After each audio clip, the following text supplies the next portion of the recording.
Welcome to Binge Watchers, where we talk about the stories and characters we love and the shows they live in. My name is Ron, and let's talk about Season 1 of the Netflix original Atypical. Atypical follows Sam, a high school senior who has autism. He's very high functioning, but he has trouble interpreting social cues, dealing with new situations that break away from his routine, and he has sensory issues that make it difficult for him to be in places that have very loud noises or are very bright and so on. The show tells the story of Sam and his family as he decides he wants to start dating. So through that, we see how living with Sam affects everybody in the family. His mom, on one side, needs him to need her and has trouble with the idea of Sam doing things on his own, but she's also frustrated that she spends her life in this role of the mom and doesn't really get to do anything for herself. Sam's dad has trouble connecting with him because Sam is very different, so he needs to find ways to make this situation make sense for him. And Casey, Sam's sister, is very protective of Sam. She loves him a lot, but it's also difficult for her to be her own person and get noticed in the family since Sam he has to take up so much space. If these stories sound familiar to you, the dad that has trouble connecting emotionally and the overly attached mom, it's because you've seen it before in pretty much every family drama.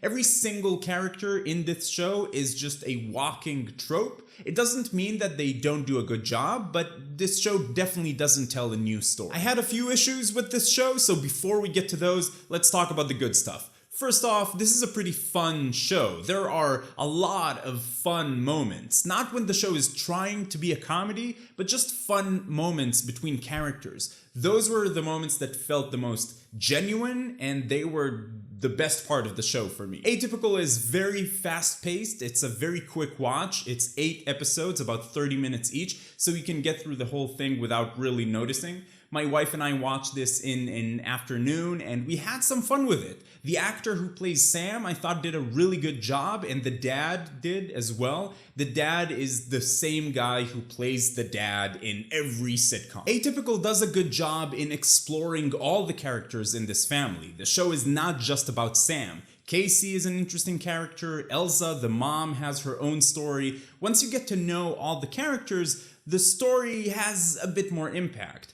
I like that the show is not just, look at Sam has autism, feel bad for Sam. So maybe I have a hard time connecting with these shows because I never went to an American high school, and I don't know if this resembles a real-life high school experience at all. My high school experience was certainly different.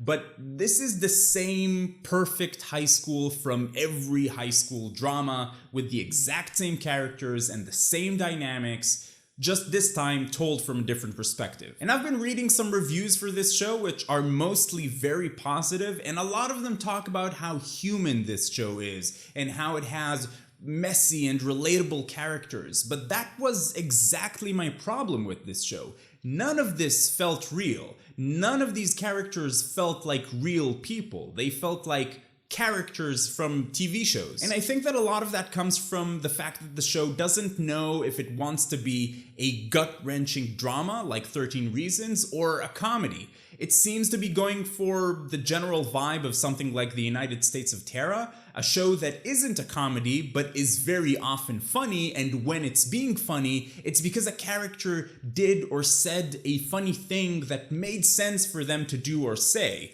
In Atypical, sometimes it's a show about these people, and then Casey might say something funny to Sam, and it feels like a genuine moment, and those are the best part of the show. And then the show will do something that feels like it should be in like a Judd Apatow movie or something, and it's less real funny moments between characters and more, here's a funny thing for the camera. And we were just sitting there like, well, that didn't make any sense. There are so many moments in this show when you're like, this would have made sense in a comedy where reality is heightened and characters don't really behave like actual people. But this moment doesn't make sense in this show that's trying to, show you this real situation about these real people dealing with this whole thing. Atypical is trying to be both, and it feels like two different shows that were cut together. For example, anything that happens in this show with Zahid's character, Sam's friend, I hated all of that. It felt like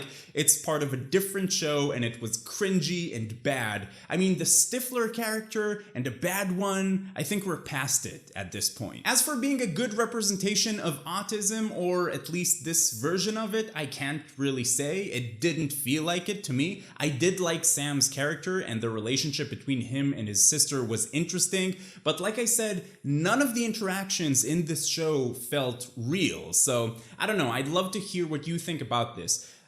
Does Sam give good representation to his condition? There was this show called Parenthood, which ran for about 6 seasons, and it had a bunch of stories going on about this family, but one of them was about these parents and their kid who also had autism, and it was the type of show where when someone was having a hard time, it felt very real, thanks to good writing and really good performances.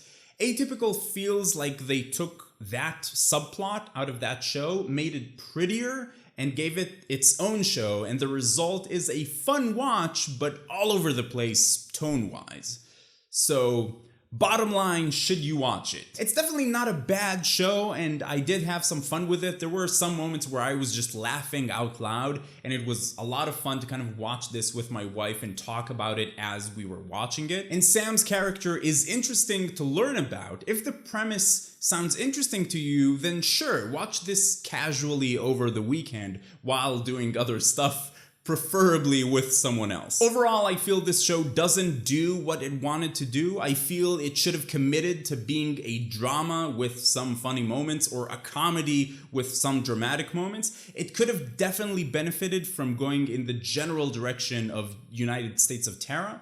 With Atypical, you end up with a show that's fun, it's a quick watch, but it has none of the impact they were going for. What about you? Have you watched Atypical? What were your thoughts about it, and what's your favorite family drama? If you're going to be talking about spoilers, please use spoiler tags in your comments, and if you like this video, please give it a thumbs up. It really helps out a lot, and you can find me on TV Time and Instagram and Twitter, and you can also join our Discord server where we chat about TV, and it's a lot of fun. I don't know why I always do this, like obviously you chat by typing, whatever. If you're finding binge watchers for the first time, welcome. I'd like to invite you to join the binge watchers community. Come talk about TV with us. It's a lot of fun. Subscribe to the channel. But in any case, keep binging, and I will see you next time.